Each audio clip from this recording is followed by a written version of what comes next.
Breaking news చూస్తున్నాం. మెదక్ జిల్లాలో భారీ నుంచి అతి భారీ వర్షాలు కురుస్తున్నాయి. మెదక్ జిల్లా కేంద్రంలో 3.5 గంటల వ్యవధిలో 13 సెంటీమీటర్ల అతి భారీ వర్షం పడింది. దీంతో మెదక్ పట్టణంలోని రోడ్లు చెరువులను తలపిస్తున్నాయి. లోతట్టు ప్రాంతాల్లోకి భారీగా వరద నీరు చేరింది. మెదక్ పట్టణంలోని గాంధీనగర్ కాలనీని వరద ముంచెత్తింది. ఇళ్లలోకి వర్షపు నీరు చేరి స్థానికులు ఇబ్బందులు పడుతున్నారు. రామ్దాస్ చౌరస్తా నుంచి కొత్త బస్టాండ్ వరకు రోడ్డుపై భారీగా వరద నీరు చేరింది. అటు మెదక్ హైదరాబాద్ హైవేపై భారీగా వరద నీరు చేరడంతో జేసీబీతో డివైడర్ ను తొలగిస్తున్నారు అధికారులు.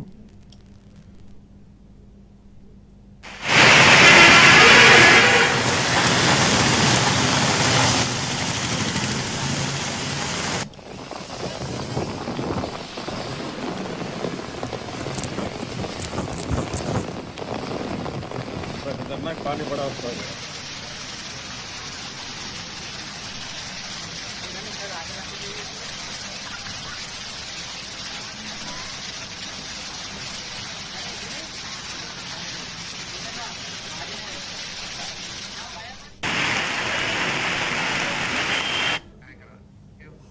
మెదక్ జిల్లాలో భారీ నుంచి అతి భారీ వర్షాలు కురుస్తున్నాయి.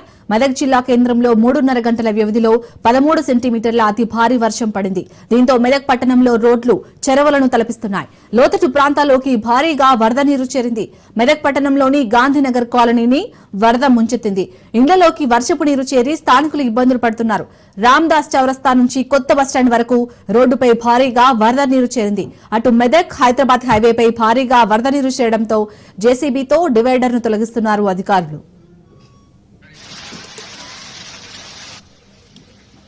రైట్ మెదక్ జిల్లాలో అయితే అతి భారీ వర్షాలు కురుస్తున్నాయి. దీనికి సంబంధించి పూర్తి అప్డేట్స్ మా ప్రతినిధి రాజు అందిస్తారు. రాజు, మెదక్ జిల్లా వ్యాప్తంగా ఉదయం నుంచి భారీ వర్షం కురుస్తుంది.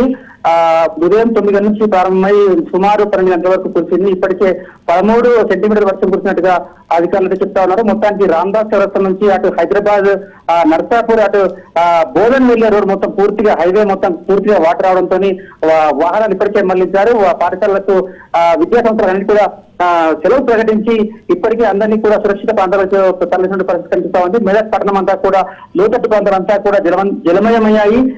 స్థానికులంతా కూడా లోతట్టు ప్రాంతంలో ప్రజలంతా కూడా సురక్షిత ప్రాంతానికి చేరవేస్తున్నారు. మొత్తానికి ఈ ఉదయం అనుకోకుండా భారీ వర్షం కురిసింది. అయితే ప్రజలు ఇప్పటికే గత కొన్ని రోజులుగా వర్షం కురిసి అనేక రకాలుగా నష్టపోయినప్పటికీ మళ్ళీ ఒక్కసారి రెండు గంటల్లో భారీ వర్షం పడడంతో ప్రజలంతా కూడా అస్తవ్యస్తంగా మారడంతో అక్కడంతా కూడా ఆందోళన చెందుతున్న పరిస్థితి కనిపిస్తా ఉంది. మొత్తానికి ప్రాణ నష్టం అయితే లేదు, కానీ ఈ రోజు భారీ ఆస్తి నష్టం చెందినట్టుగా అధికారులు చెప్తా ఉన్నారు. రాజు, అలాగే మరి ప్రత్యామ్నాయ ఏర్పాట్లపై అక్కడ ప్రజలు ఏమంటున్నారు? అధికారులు అయితే తేరుకొని ఇప్పటికే సహాయక చర్యల్లో పాల్గొంటున్నారు. అటు ఎన్డీఆర్ఎఫ్, ఎస్డీఆర్ఎఫ్ పూర్తిగా సహాయ సహకార చర్య అందిస్తా ఉన్నారు. మొత్తానికి అటు ఎవరైతే బాలింతలు ఉన్నారో తర్వాత గర్భిణీలు ఉన్నారో వాళ్ళని ఇప్పటికే హాస్పిటల్కి తరలించిన పరిస్థితి కనిపిస్తా ఉంది. అక్కడికి అంబులెన్స్లు పెట్టి మరి వైద్య సిబ్బందిని పెట్టి ఎప్పటికెప్పుడు సమీక్షిస్తున్న పరిస్థితి కనిపిస్తా ఉంది. ఉదయం నుంచి కూడా అధికారులంతా అప్రమత్తమైన రెవెన్యూ, పోలీసు, ఫైర్ సిబ్బంది అంతా కూడా అక్కడ చేరుకొని సహాయక చర్యల్లో పాల్గొని సురక్షిత ప్రాంతాలకు తరలించిన పరిస్థితి కనిపిస్తా ఉంది. అటు ఫంక్షన్ హాళ్లలో స్థానిక ప్రజలందరూ కూడా అక్కడ పంపించి వ్యవస్థ ఏర్పాటు చేశారు. ఈ స్థానిక ప్రజలందరూ కూడా సురక్షిత ప్రాంతాలకైతే తరలించారు. రైట్, థ్యాంక్ యూ రాజు.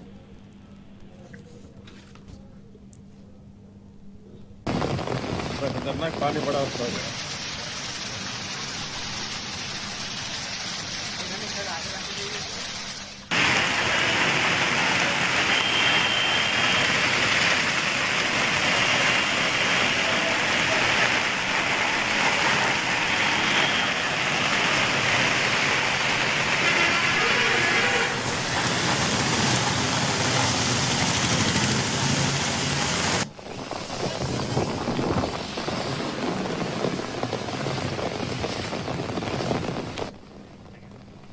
కర్నూలు జిల్లాలోని హంద్రినీవా ప్రధాన కాలువ ప్రమాదపు అంచున ప్రవహిస్తుంది.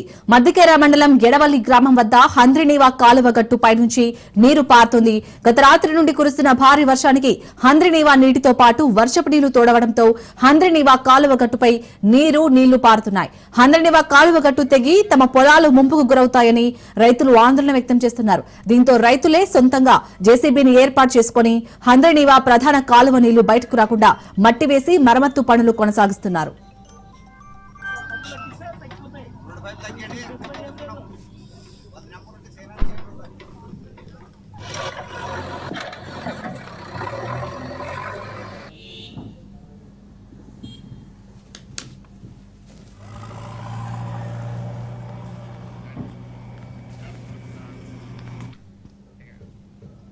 కర్నూలు జిల్లా ఆలూరు నియోజకవర్గంలో అర్ధరాత్రి నుండి భారీ వర్షాలు కురుస్తున్నాయి. భారీ వర్షాలకు వాగులు వంకలు పొంగిపొరుతున్నాయి. దీంతో పలుచోట్ల రాకపోకలు నిలిచిపోయాయి. హాలహర్వి మండలంలోని హాలహర్వి, గూల్యం, హాలహర్వి, నిట్రవట్టి గ్రామాలకు రాకపోకలకు ఇబ్బందులు ఏర్పడ్డాయి. బల్లారి, ఆదోనికి వెళ్లే ప్రయాణికులు కూడా అవస్థలు పడుతున్నారు. ప్రతిసారి వర్షాకాలంలో తీవ్ర ఇబ్బందులు పడుతున్నామని వాహనదారులు, ప్రయాణికులు వాపోతున్నారు. ఇప్పటికైనా ఉన్నతాధికారులు స్పందించి వంతెనలు ఏర్పాటు చేయాలని ప్రజలు కోరుతున్నారు.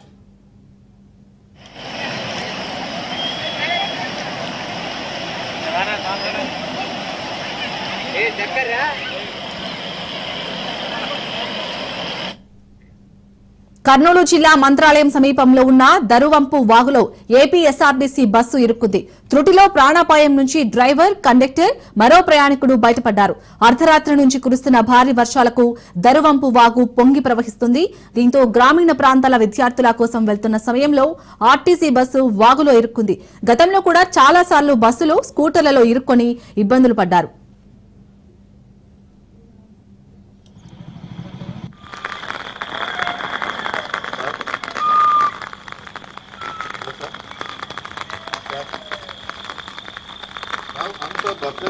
ఫస్ట్ దగ్గర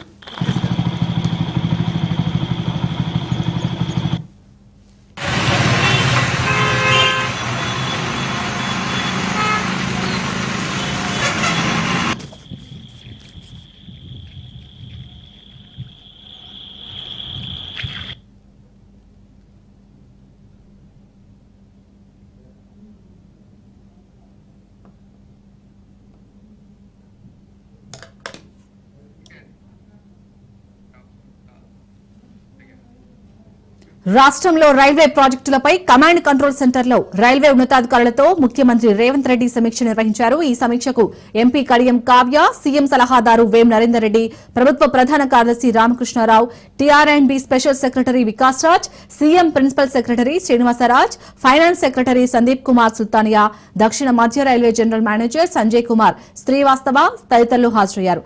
రాష్ట్రంలో పెండింగ్ రైల్వే ప్రాజెక్టులు, భవిష్యత్ అవసరాలకు అనుగుణంగా చేపట్టాల్సిన ప్రాజెక్టులపై అధికారులతో ముఖ్యమంత్రి రేవంత్ రెడ్డి సమీక్షించారు. వికారాబాద్ టు కృష్ణ కొత్త రైల్వే లైన్ పనులను వీలైనంత త్వరగా చేపట్టాలని సూచించారు. రీజనల్ రింగ్ రైలు ఆవశ్యకతను అధికారులకు వివరించారు.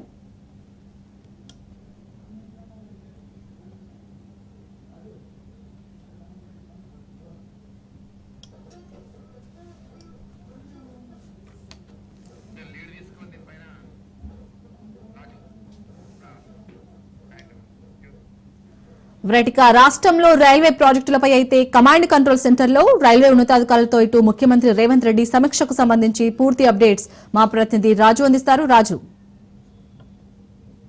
తెలంగాణలో రైల్వే ప్రాజెక్టులకు సంబంధించి ముఖ్యమంత్రి రేవంత్ రెడ్డి సమీక్ష సమావేశం నిర్వహించడం జరిగింది. కమాండ్ కంట్రోల్ సెంటర్ లో కొద్దిసేపటి క్రితమే రైల్వే ఉన్నతాధికారులతో ఈ సమీక్ష నిర్వహించడం జరిగింది. ఈ సమీక్షకు ఎంపీలు కడియం కావ్య, అదేవిధంగా సీఎం సలహాదారు వేం నరేందర్ రెడ్డి, ప్రభుత్వ ప్రధాన కార్యదర్శి Ramakrishna Rao, R and B special secretary Vikas Raj, అదేవిధంగా principal secretary Srinivasaraju, finance secretary Sandeep Kumar Sultania, వీటితో పాటు దక్షిణ మధ్య railway general manager Sanjay Kumar కూడా ఈ యొక్క సమావేశానికి హాజరు కావడం జరిగింది. ప్రధానంగా తెలంగాణలో రైల్వే ప్రాజెక్టులపై ఈ సమావేశంలో చర్చకు రావడం జరిగింది. రాష్ట్రంలో పెండింగ్ లో ఉన్నటువంటి ప్రాజెక్టులు ఏవైతే ఉన్నాయో వాటిపై ప్రధానంగా చర్చ జరిగింది. భవిష్యత్ అవసరాలకు అనుగుణంగా చేపట్టాల్సినటువంటి ఇంకా కొత్త ప్రాజెక్టులపై కూడా అధికారులతో ముఖ్యమంత్రి రేవంత్ రెడ్డి కూలంకషంగా చర్చించడం జరిగింది. ఇప్పటికే ఏదైతే వికారాబాద్ కృష్ణ కొత్త రైల్వే లైన్ పనులను వీలైనంత త్వరగా చేపట్టేలా చర్యలు తీసుకోవాలని చెప్పి కూడా సీఎం రేవంత్ రెడ్డి అధికారులకు సూచనలు చేయడం జరిగింది. తెలంగాణ ఇండస్ట్రియల్ సెక్టార్ కోసం ప్రత్యేక రైల్వే లైన్ ఒకటి ఉండాలి. సో ఆ రైల్వే లైన్ ఇవ్వడం ద్వారా తెలంగాణలో ఇండస్ట్రియల్ గ్రోత్ మరింత పెరిగే అవకాశం ఉంటుంది. కాబట్టి ఆ యొక్క లైన్ కోసం కూడా అధికారులు తత్వర చర్యలు తీసుకోవాలని చెప్పి ముఖ్యమంత్రి రేవంత్ రెడ్డి వారికి ఆదేశాలు అయితే జారీ చేయడం జరిగింది. అదేవిధంగా ఫ్యూచర్ సిటీ నుంచి అమరావతి మీదుగా బందర్ పోర్ట్ వరకు కూడా గ్రీన్ ఫీల్డ్ హైవేకు అనుసంధానంగా రైల్వే లైన్ ఏర్పాటు చేయాలి. సో ఇండస్ట్రియల్ సెక్టార్ కోసం ప్రత్యేకంగా ఆ లైన్ ఉపయోగపడుతుందని చెప్పి కూడా సీఎం రేవంత్ రెడ్డి అధికారులకు సూచించడం జరిగింది. ఇక రీజనల్ రింగ్ రైల్ ఏదైతే ఉందో, సో రీజనల్ రింగ్ రోడ్ చుట్టూ కూడా రీజనల్ రింగ్ రైల్ దాని యొక్క ఆవశ్యకతను అధికారులకు మరొకసారి వివరించడం జరిగింది. భవిష్యత్ అవసరాలకు అనుగుణంగా కొత్త రైల్వే లైన్స్ కావచ్చు, అదేవిధంగా ఇంకా కొత్త ప్రతిపాదనలు కావచ్చు, అవన్నింటినీ కూడా పరిశీలించాలని చెప్పి కూడా ముఖ్యమంత్రి రేవంత్ రెడ్డి సూచించడం జరిగింది. శంషాబాద్ నుంచి చెన్నై వరకు బుల్లెట్ ట్రైన్ కోసం కూడా కొత్త రైల్వే కనెక్టివిటీ అంశాన్ని కూడా అధికారులు పరిశీలించారు. దీనిపై వీలైనంత తొందరగా కూడా ఆ ప్రభుత్వానికి ఒక నివేదిక సమర్పించాలని చెప్పి కూడా కోరడం జరిగింది. ప్రస్తుతం ఉన్న రైల్వే లైన్ తో పోలిస్తే కొత్త లైన్ ఆ దూరం కూడా ఈ కొత్త రైల్వే లైన్ తో దూరం తగ్గుతుందని చెప్పి కూడా ముఖ్యమంత్రి రేవంత్ రెడ్డి అధికారులకైతే సూచనలు చేయడం జరిగింది. మొత్తానికైతే రాష్ట్రంలో రైల్వే ప్రాజెక్టులు పెండింగ్ లో ఉన్నటువంటి ప్రాజెక్టులు కావచ్చు, ఇంకా కొత్త ప్రాజెక్టుల కోసం కూడా అధికారులు దీనిపై సత్వరమైన చర్యలు తీసుకోవాలని చెప్పి కూడా ముఖ్యమంత్రి రేవంత్ రెడ్డి తన సమీక్షలో అధికారులకైతే ఒక దిశా నిర్దేశం అయితే చేసిన పరిస్థితి కనిపిస్తా ఉంది. చాలా right, thank you Raju.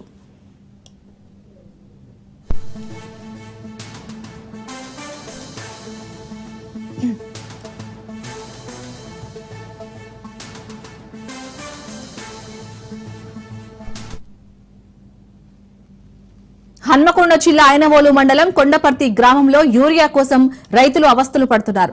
Urea కోసం లైన్లో నిలబెట్టి చివరకు నానో యూరియా అంటగట్టడంపై రైతులు ఆగ్రహం వ్యక్తం చేశారు. కోపంతో నానో యూరియా డబ్బాలను పగలగొట్టారు.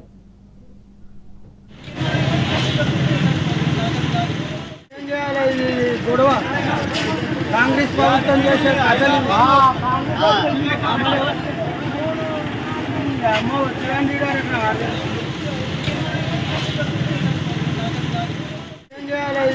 గొడవ కాంగ్రెస్ ప్రభుత్వం చేసే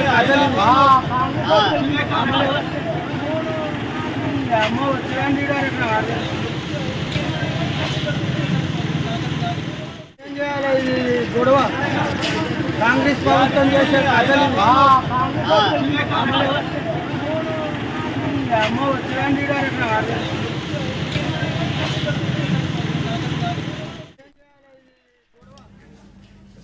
రైట్, ఇటు యూరియా కోసం అయితే లైన్ లో నిలబెట్టి చివరకు అక్కడ రైతులకైతే నానో యూరియా అంటగట్టడంపై అక్కడైతే వారు ఆగ్రహం వ్యక్తం చేస్తున్నారు రైతులు. దీనికి సంబంధించి పూర్తి అప్డేట్స్ మా ప్రతినిధి చంద్రశేఖర్ అందిస్తారు. చంద్రశేఖర్. శాలిని, ఏదైతే మన ఐలోను మండలం కొండపర్తి గ్రామంలో రైతులు యూరియా కోసం ప్రైవేట్ ఫర్టిలైజర్ షాప్స్ ఎవరైతే ఉంటారో ఫర్టిలైజర్ షాపుల వద్ద అయితే బారులుగా తీరారు. ఇటు ఫర్టిలైజర్ షాప్ యజమానులు కూడా ఇటు యూరియా బస్తాతో పాటు నానో యూరియా కూడా కొనాలని చెప్తున్న పరిస్థితి. ఎందుకంటే ప్రభుత్వం కూడా నానో యూరియా వాడకం పెరగాలి, నానో యూరియా వల్ల కూడా యూరియా ఏ విధంగా పనిచేస్తుందో నానో యూరియా కూడా అంతే విధంగా పనిచేస్తుంది. కాబట్టి కొంత రైతులు అవగాహన కలిగి ఇటు వాళ్ళ వ్యవసాయ పనుల్లో యూరియా ప్లేస్ లో నానో యూరియా కూడా వాడుకోవాలని ఒక పక్క ప్రభుత్వం కూడా ఇటు వ్యవసాయ అధికారులు కూడా రైతులకు చెప్తున్న పరిస్థితి. దానికి తోడు ఈ రోజు ఈ యొక్క ఐలోను మండలంలోని మన కొండపర్తి గ్రామంలో ఉన్న ఒక ఫర్టిలైజర్ షాపులలో యూరియాతో పాటు కంపల్సరీ నానో యూరియా కొనాలని చెప్పడంతో నానో యూరియా కొన్న వాళ్ళకే యూరియా ఇస్తామని ఫర్టిలైజర్ యజమానులు చెప్పడంతో ఆగ్రహానికి గురైన రైతులైతే ఆ ఫర్టిలైజర్ షాపులలో ఉన్న నానో యూరియా డబ్బాలని బలవంతంగా తీసుకొని పగలగొడుతున్నారు. కొంత ఆవేశంగా వారు చేస్తున్న పని వెంటనే పోలీసులు కూడా రంగ ప్రవేశం చేసి రైతులను కూడా కొంత నచ్చజెప్పి ప్రస్తుతానికి అయితే ఆ ఫర్టిలైజర్ షాప్ అయితే క్లోజ్ చేయించడం జరిగింది. కానీ ప్రభుత్వం చెప్తుంది యూరియా ప్లేస్ లో నానో యూరియా కూడా వాడకం పెంచాలి, నానో యూరియా ద్వారా కూడా అనేక ప్రయోజనాలు ఉన్నాయి, రైతులు కొంత అవగాహన కలిగి ఉండాలని చెప్తున్నప్పటికీ ఒక పక్క రోజుల తరబడి యూరియా కోసం తిరుగుతూ గంట పొద్దస్తం లైన్ లో ఉన్నా కానీ యూరియా దొరకట్లేదని ఆవేదన చెందిన యూరియా ఇది మాకు నానో యూరియా అనేది పని అంత కరెక్ట్ గా ఉండదు, మాకు యూరియానే కావాలి, బలవంతంగా ఈ నానో యూరియా అంటగడుతున్నారని ఆవేశంతో అయితే రైతులు కొంత ఉద్రిక్త వాతావరణం చోటు చేసుకుంది. దాంట్లో ఈ పరిస్థితుల్లో పోలీసులు కూడా రంగ ప్రవేశం చేసి కొంత రైతులకి నచ్చజెప్పడం జరిగింది. శాలిని. చంద్రశేఖర్, మరి ఇటు నానో యూరియా వాడకంపై రైతులు ఏమంటున్నారు? రైతులకి కొంత అవగాహన తక్కువ ఉంది. ఇప్పుడు వారికి ఎప్పుడు కూడా యూరియా వాడిన రైతులు ఒక్కసారిగా నానో యూరియా అంటే లిక్విడ్ రూపంలో ఉంటుంది, చిన్న బాటిల్స్, హాఫ్ లీటర్ బాటిల్స్ అట్లా దొరుకుతాయి. లిక్విడ్ రూపంలో ఉన్న యూరియా వాడాలంటే రైతులు కొంత ఫస్ట్ నుంచి కూడా వారు వ్యవసాయంలో వారు ఈ యూరియా వాడిన వాళ్ళకి ఆ నానో యూరియా వాడితే మాకు దిగుబడి సరిగ్గా రాదు అనే అపోహ రైతుల్లో ఉంది. కాబట్టి వారు ఎప్పుడు వాడినట్లుగానే వారు యూరియానే కావాలని కోరుకుంటున్నారు. ఒక పక్క ప్రభుత్వం కానీ ఇటు వ్యవసాయ అధికారులు కానీ జిల్లా కలెక్టర్లు కూడా ఈ నానో యూరియా ఒక ఉపయోగాలు, నానో యూరియా ఎలా వాడాలి, యూరియా ప్లస్ నానో యూరియాని రిప్లేస్ చేస్తే ఎలాంటి ప్రయోజనాలు ఉంటాయి కూడా చెప్తున్నప్పటికీ కొంత రైతులకి అవగాహన లోపం వల్ల కొంత యూరియా విషయంలో నానో యూరియా పైన ఆకర్షణ కావట్లేదు. ఎట్లయినా రైతులకి నానో యూరియాను కూడా ఉపయోగంలోకి తీసుకురావాలని కొంత ప్రభుత్వ అధికారులు మరి వ్యవసాయ అధికారులు సూచనలు మేరకు చేస్తున్నారో ఏంటో తెలియదు. కానీ కొన్ని ప్రైవేటు ఫర్టిలైజర్ షాప్ యజమానులు అయితే యూరియాతో పాటు నానో యూరియా కూడా కొనాలని కండిషన్ పెట్టడంతోనే రైతులు ఆగ్రహానికి గురవుతున్న పరిస్థితి ఉంది. Shalini. Right, thank you Chandrashekar.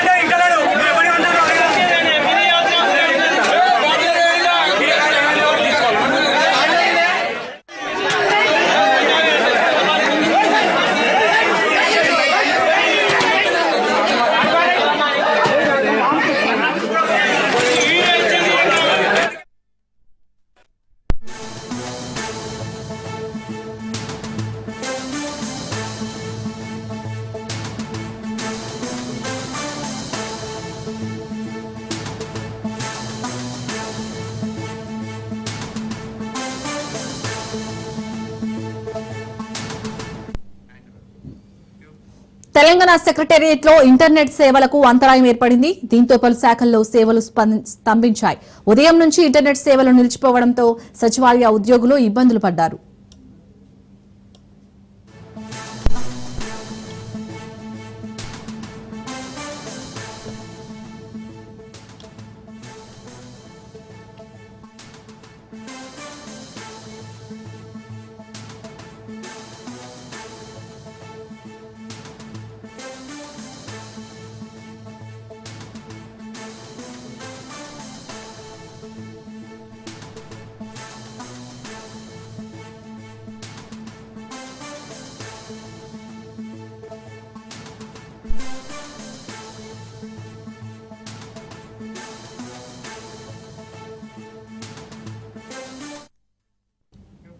Telangana secretariat లో ఇంటర్నెట్ సేవలకు అంతరాయం ఏర్పడింది. దీంతో పలు శాఖల్లో సేవలు స్తంభించాయి. ఉదయం నుంచి ఇంటర్నెట్ సేవలు నిలిచిపోవడంతో సచివాలయ ఉద్యోగులు ఇబ్బందులు పడ్డారు.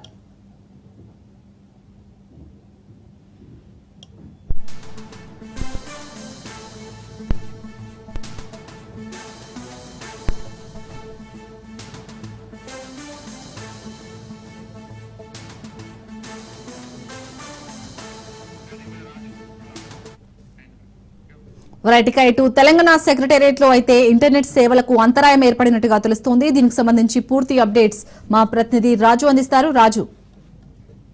సరే, తెలంగాణ సచివాలయంలో మరోసారి ఇంటర్నెట్ కష్టాలు మొదలయ్యాయని చెప్పొచ్చు. ఎందుకంటే గతంలో ఒకసారి ఇప్పటికే ఏదైతే పెండింగ్ బిల్లులు కట్టలేదని చెప్పేసి గతంలో కనెక్షన్ కట్ చేసిన సంఘటన మరొకటి. తాజాగా టెక్నికల్ అంశంతో మరొకసారి ఉద్యోగులు ఇబ్బంది పడుతున్నటువంటి పరిస్థితి కనిపిస్తా ఉంది. ఈ రోజు ఉదయం నుంచి కూడా సెక్రటేరియట్ లోని కొన్ని డిపార్ట్మెంట్లలో ఇంటర్నెట్ రావడం లేదు. దీనికి సంబంధించి ఉద్యోగులు లాగిన్ చేయడానికి ప్రయత్నించినప్పుడు లాగిన్ కాకపోవడం, అదేవిధంగా కొంతమందికి మధ్యలో ఇబ్బందులు ఎదుర్కోవడం అనే సమస్యలు ఎదుర్కొంటా ఉన్నారు. ప్రధానంగా సెక్రటేరియట్ లో కొన్ని డిపార్ట్మెంట్లకు ఇంటర్నెట్ కనెక్షన్ వస్తుంది, కొన్ని డిపార్ట్మెంట్ లో ఇబ్బందులు ఎదుర్కొంటా ఉన్నారు. సంబంధించి అధికారులు దీనికి సంబంధించి టెక్నికల్ ఇష్యూ ఉంది, దీన్ని వెంటనే సరిచేస్తామని చెప్పి చెప్తా ఉన్నప్పటికీ కూడా ఉదయం నుంచి కూడా మధ్యాహ్నం వరకు అయితే ఉద్యోగులు ఇట్లాంటి సమస్యను అయితే ఎదుర్కొంటా ఉన్నారు. ప్రధానంగా ఈ సేవలు నిలిచిపోవడంతో ఇటు సెక్రటేరియట్ కు మధ్యాహ్నం తర్వాత కొంతమంది విజిటర్స్ వచ్చేవారు ఇబ్బందులు పడతా ఉన్నారు. మరొక వైపు ఇటు చాలా వరకు కూడా కీలకమైనటువంటి ఫైల్స్ కానివచ్చు, ఇతర రెగ్యులర్ గా ఉండేటువంటి ఉద్యోగుల పనులు ఏవైతే ఉన్నాయో వీటికి ఆటంకాలు అయితే కలుగుతా ఉన్నాయి. దీనికి సంబంధించి దీన్ని రెక్టిఫై చేస్తామని చెప్పేసి కూడా అధికారులు చెప్తా ఉన్నప్పటికీ దీనికి సంబంధించి మరి కాసేపట్లోనే ఇది రెక్టిఫై అవుతుంది అని చెప్పేసి కూడా ఐటీకి సంబంధించినటువంటి ఇటు ఉన్నతాధికారులు అయితే చెప్తా ఉన్నారు. కానీ మొత్తానికైతే ఉదయం నుంచి కూడా ఇంకా కూడా దీనికి సంబంధించి ఇటు ఉద్యోగులు సమస్య ఎదుర్కొంటా ఉన్నారు. అయితే అన్ని డిపార్ట్మెంట్లో కాకపోయినప్పటికీ కొన్ని డిపార్ట్మెంట్లలో ఈ ఇంటర్నెట్ సరిగా రాకపోవడంతో ఇటు ఉద్యోగులు తమ పనిని చేయలేకపోతా ఉన్నారు. మరి కొంతమంది లాగిన్ కావడానికి కూడా ఇబ్బందులు ఎదుర్కొంటున్నట్టుగా కూడా ఈ సచివాలయ ఉద్యోగుల వర్గాల ద్వారా మనకు సమాచారం అందుతా ఉంది. సో దీన్ని తదనంత తొందరగా రెక్టిఫై చేస్తామని చెప్పేసి ఇటు ఐటీ అధికారులు అయితే చెప్తా ఉన్నారు. విశాలని. Right, thank you Raju.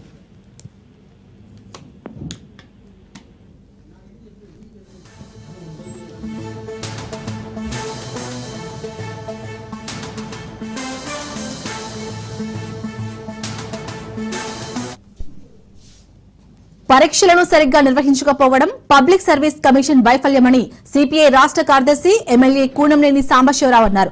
Public service commission జాగ్రత్తలు తీసుకోలేదని, ఈ విషయంలో కోర్టు తీర్పును తప్పు పట్టలేమని చెప్పారు. వైఫల్యాలకు కారణమైన వారిని ట్రాన్స్ఫర్ చేయాలని ఆయన డిమాండ్ చేశారు. ముగ్ధూమ్ భవన్ లో ఆయన మీడియాతో మాట్లాడుతూ సెప్టెంబర్ 17న సాయుధ పోరాట దినోత్సవంగా జరపాలని ఆయన ప్రభుత్వాన్ని కోరారు.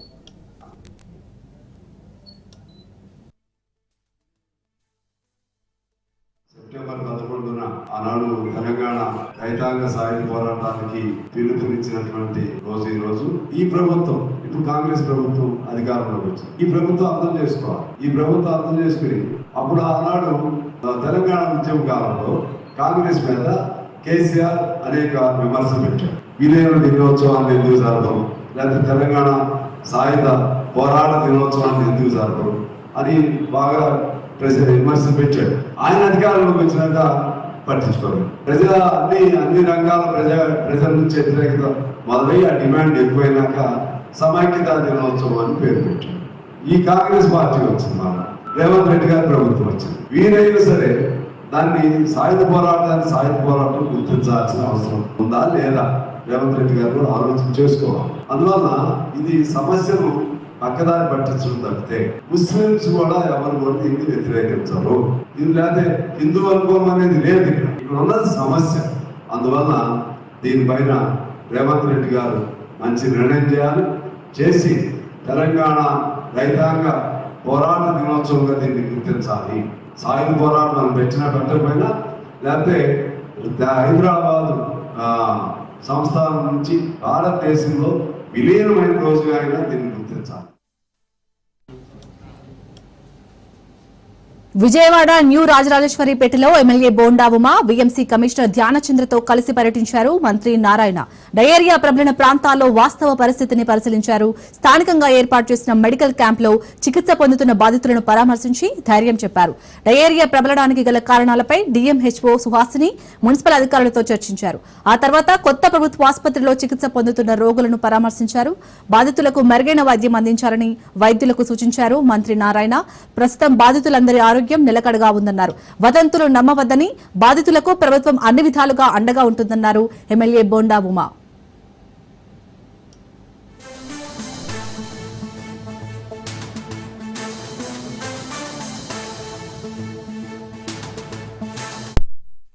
ఆర్ఆర్పేటలో యాక్చువల్గా ఏదైతే డయారియాతో యాక్చువల్గా హాస్పిటల్లో కొందరిని చేర్చడమైంది. మొత్తం ఇంతవరకు ఒక 46 మంది ఈరోజు యాక్చువల్గా హాస్పిటల్లో ఉండాలి. 46 మందితో మాట్లాడటం జరిగింది. అయితే అధికారులు అటు హెల్త్ డిపార్ట్మెంటు, ఇటు మున్సిపల్ శాఖ, అదేవిధంగా ఇక్కడ ప్రజాప్రతినిధులు వెంటనే దీని మీద రియాక్ట్ కావటం, వెంటనే హాస్పిటల్లో చేర్చడం.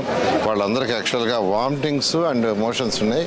అయితే నేను ఆల్మోస్ట్ 46 మందితో మాట్లాడాను. అయితే వాళ్ళకి అందరికి కూడా వామిటింగ్స్ తగ్గినాయి, మోషన్స్ కూడా కొందరు తగ్గినాయి.